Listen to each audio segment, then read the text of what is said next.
This debate he tried to shut Joe Biden down when he was quoting Christopher Wray, the FBI director, who said the greatest threat of terrorism in America is white domestic terrorism. But the thing is, when I was sitting here, and again, I looked in May.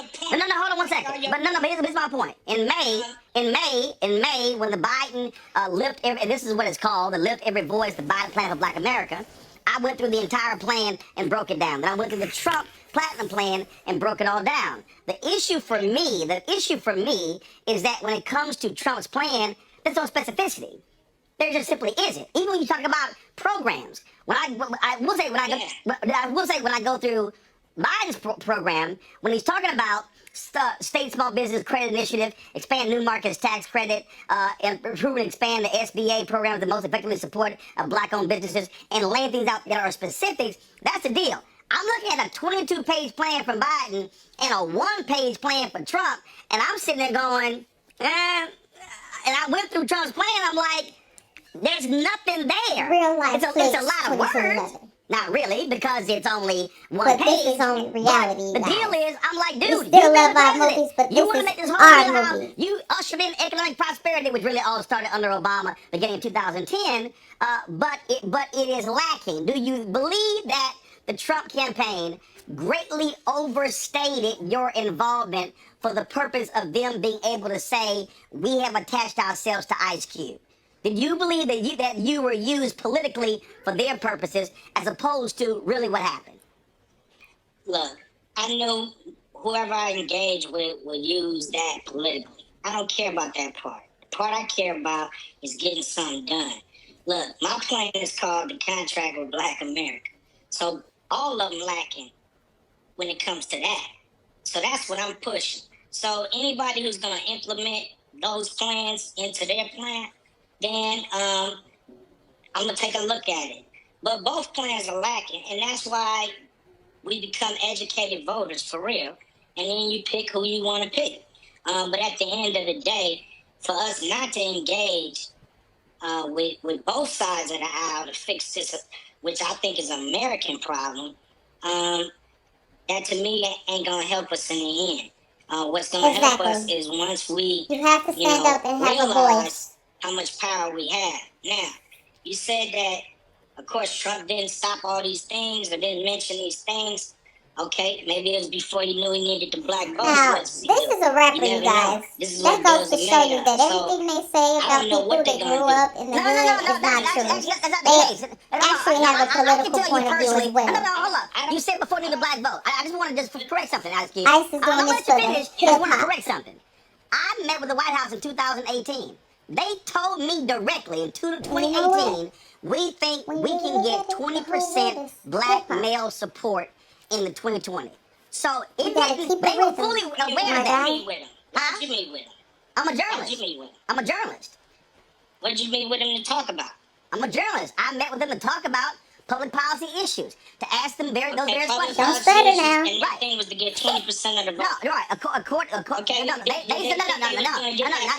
20% of the vote. Did they think they was going to get that for free? Right. This is what they said. They said they believe they could get 20% of the black male vote, and they specifically said they were going to use criminal justice reform and economic policies. Why did they think they can get 20% of the black male vote? Why did they think that? Because they said they think that they can appeal to this. You guys need to get these judges in line, bro. They point blank, they know black women don't like them.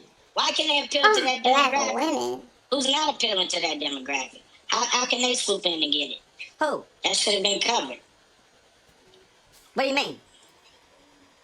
This is what I'm asking. How can they swoop in and get something that's supposed to be covered? Well, first of all, that's not the case because, for instance, in 2012, between Obama and Romney, there was a 9-point gap between black men and black women who voted for Obama and Romney. In 2013, with Trump and Hillary Clinton, that expanded to 13%.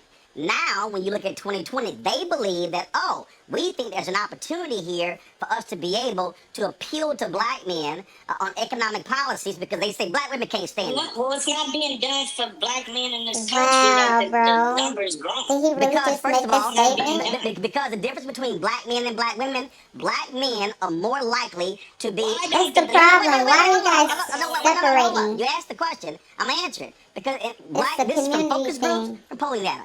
Black men are more appealed by Trump's anti-immigration position than black women. That's one. That's one of the issues there. One of the issues that we also see is that we see where black men feel as if the Democrats have appealed more to black women than black men. Thirdly, Donald Trump, by touting the First Step Act, saying he got criminal justice reform done and Democrats didn't, which is actually a lie. The mistake that Democrats have made is they haven't taken credit for the First Step Act because if the Democrats don't pass it in the House, it actually don't get done. Man, the Democrats or the Republicans, and so they see an opportunity to be able to target black men. Where's our money, bro? Where's our money, bro? Appealing to their pocketbooks, their 401ks by using tax policy, and that's what their strategy is. So what's the Democrat strategy to target black Where's the men? money? And that's one of the things I've been challenging them on as well by saying, when you have a problem, when you see 9 points in 2012 to go to 13 points in 2016, and it might go to 20, you got a problem, so you better focus on that and shore it up, which means you better speak to those issues, speak to those men, having those surrogates doing it, but also speaking to the policies. I've been covering this very issue when it comes to these black men for months.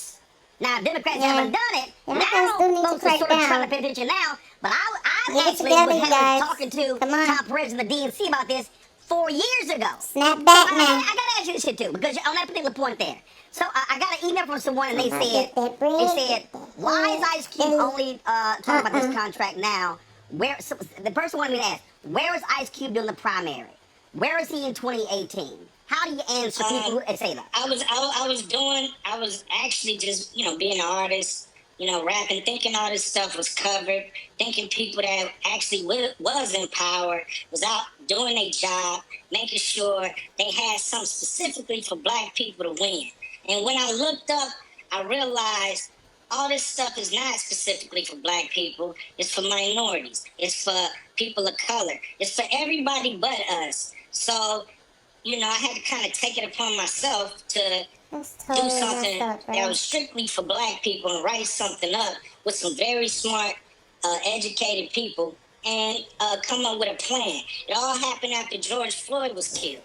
So that's where I've been. Mm-hmm. And I wouldn't have to do it if it was being done. But actually, where has this contract been? Since the 60s. Since the 60s, we've had over 7,000. Hello? No, you're on. Go ahead. I'm listening. You're on. Since the 60s, we've had over 7,000 black people elected in office in high positions throughout this country. Over 7,000. And we haven't moved an inch. Don't ask me where have I been. The question is, where the hell are you at? Well, here's the deal. I want on that particular point, I want to bring in Alicia Garza, co-founder of Black Voters Matter. She also is with the Black Features Lab. Q, you may not be aware of this. You may be aware. They put out this massive Black Census project. They surveyed, if I'm correct, Alicia, some 30,000 African Americans. They put this whole thing together. How long did it take? When did y'all release this, Alicia? And this is beyond black and white at this point. This is about humanity. Let's get it together, you guys. So, Q, here was this initiative that they put together, and I would love, and again, when we had you on last time, and Reese was talking about the lack of stuff when it comes to black women, and you said, hey, you love to hear from her. I would love for the two of you to actually talk about this, because both of you want to really achieve the same thing, and that is achieve things for black people. And so, Alicia, go right ahead. If you have a question for ICECUBE, Q, you got a question for Alicia, go ahead. Hey, Cube, how you doing? Come on, black woman. Let's get it. So, I guess my first question would be, we're in the midst of an incredible movement moment. Folks are all over the country, have been organizing for over 7 years, if not longer. trying to turn Black Lives Matter into a movement that can impact not just protest but also policy. I did have a chance to read both versions of the contract with Black America, and I'm just curious, are there activists or organizers in this movement that you've been connected to who have been doing some of this legislative advocacy and policy advocacy work? Yeah, we connected with ADOS, and we helped get a bill passed in California. Governor Gavin Newsom passed AB 3121, which starts the conversation about reparations in California. We have been connected with, a grassroots organization. We want to connect with as many grassroots organizations who are not connected to any other so-called powers that be, strictly grassroots. And we definitely want to connect with them, people who definitely have no ulterior motives, who really just want to see money get in the hands of the people who built this country and the ancestors and family of the people that built this country. Do you think that Black Lives Matter is a terrorist organization? Because I know for the last year I've been getting death threats. I have security now 24/7 because Donald Trump and his administration has been targeting me and Patrice and Opal and thousands of other activists across the country. I understand what you're saying about trying to talk to the people in power, but I think there is a difference here in terms of who we align ourselves with, and I can't at all say that I take a neutral stance here. You haven't endorsed Donald Trump explicitly, but I am just curious about how you meet those things and how you match those things. How do you put forward a black agenda with the president that is attacking black people, attacking black organizers, attacking black activists, and literally daring and threatening to throw us in jail for the organizing that we've been doing? Well, both candidates, have their record of what they've done to black people. You can look at them and see them out. I don't think Black Lives Matter is a terrorist organization. So that's what I think. What the president think about Black Lives Matter, that's his personal problem.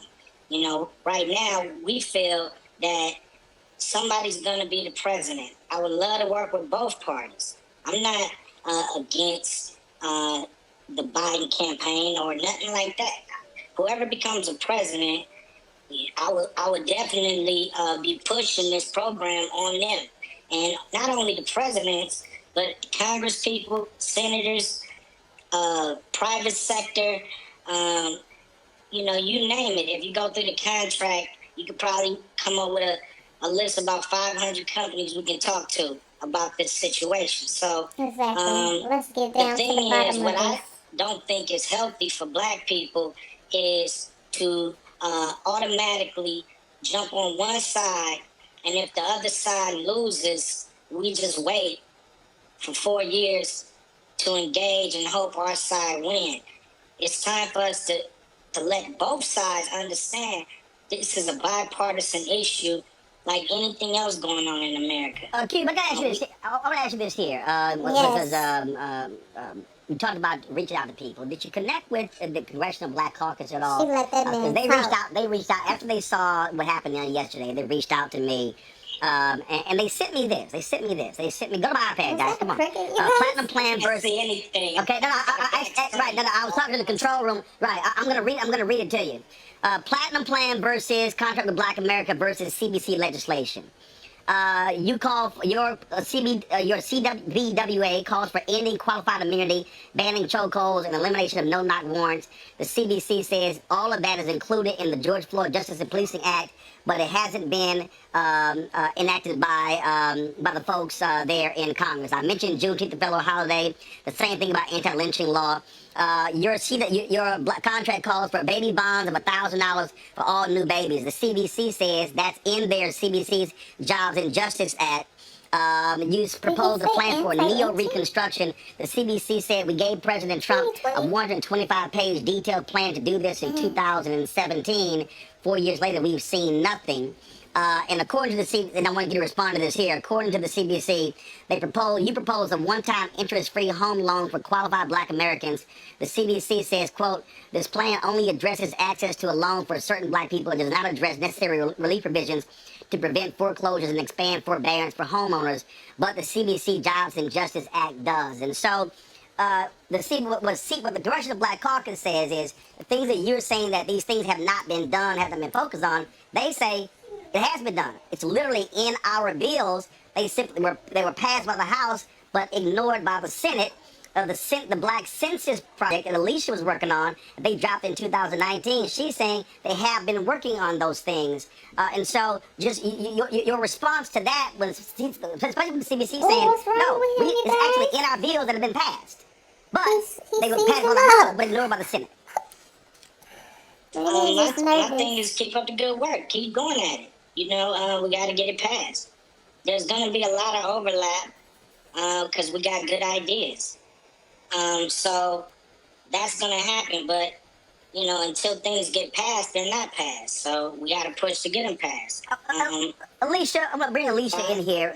Cube, I think one of the things that's important, if y'all go to bring Alicia 3-shot of this, would be great.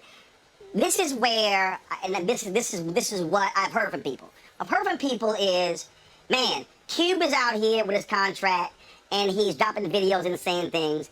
But then you have folk like Alicia and others who are doing it.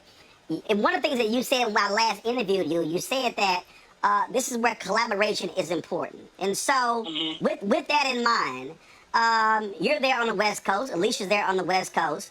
To me, this is an opportunity, I think, for the two of you to get together, for the other activists to get together. So as opposed to Cube's contract and then the Black Census Project, and then what the CBC is doing, this is how you take Black Collective and say, how do we take all of these plans and then begin to move and then get the policies that we want? Alicia and Cube, what do y'all think about that? Alicia first.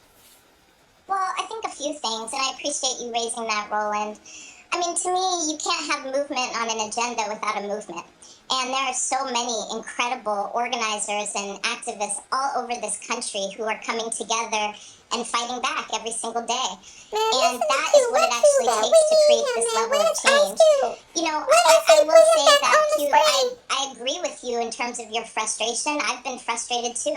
I took the Black Agenda 2020 to these campaigns, to the party, and I've had a hell of a time getting phone calls back. I've had to do a lot of maneuvering even to get the smallest pieces of our plan inside any kind of platform. And so that is to be criticized, and we need to keep holding their feet to the fire. But where I disagree with the conclusion here is that, A, I don't think justice is a business transaction. I think if we're going to change systems, policies, and laws, we have to get in the game and stay in the game. And I don't think it's a simple, you give me this, I get that back, I give you this, you get that back. We have to govern an entire country, and we can't govern that way. Donald Trump is governing that way, and that's what's not working. I also want to just offer here that for me, I've heard Van Jones and others say that people need to go to the people in power. And I actually, think I understand the premise behind that. But what it overshadows, in my mind, is it allows them to get off the hook for all of the other egregious things that they do to our communities. I can't help but feel sick when I hear Donald Trump, talking about the First Step Act, but then also telling the Proud Boys to stand back and stand by. And I don't get to actually look past that. That impacts my everyday life. I get death threats every single day from people who are listening to this president. And therefore, I don't have any confidence that even in the sense that he implements something like the First Step Act when it's convenient for him and talks mess about it when it's not, I don't have any confidence that the amount of power has been built actually to get these things done. I don't fault you for trying to move an agenda, but I don't think we can take any shortcuts here, and I certainly don't think we can jump the line. And, it would be one thing if people actually weren't working on this every day. Imagine what we could do together, Cube, if I had access to a platform like this. Hold on. But I don't have Hold on. Alicia, I know Cube has to go, but Cube, go. This contract's been out for months. So there's been, if anybody wanted to work with me, I've been open invitation from day one to work together, make the platform better. And, nobody has, or very few have come out to do that. So, I'm not going to wait to get nobody's line. If I feel like I can speak for black people, I'm going to go speak for black people to whoever. And, you have a plan for Biden win, but what's your plan if Trump wins? You have to have a plan for either president, and so in either administration. We can't just go dormant because this is the problem. I think that's been happening with us. We go dormant. We don't push both parties hard to do what needs to be done, what's right, and some people got a whole country to run. We don't have a whole country to run. Black people in a bad situation. We don't have a pot to piss in. Oh, no. We ain't even really in the damn equation. Don't speak for when everybody, you really man. look at it. We just get to show up and we get to go home still broke. And unless you have capital in America, you're not going to be really involved in what's going on in America when it comes to running a whole country. So we got to look after black people and figure out how to get money in the hands of families and in this country into businesses that went down. We got to figure out how to get a lot of capital into those hands. So can we do this here then? Can we do this? You care about black people, Q. I've known Alicia as well. She cares about black people. So can we, again, as opposed to, different pieces here, this is where I think black folks come together and say, look, we go sit down and talk. We gonna rap. Your number, my number, your email, my email. Let's do that.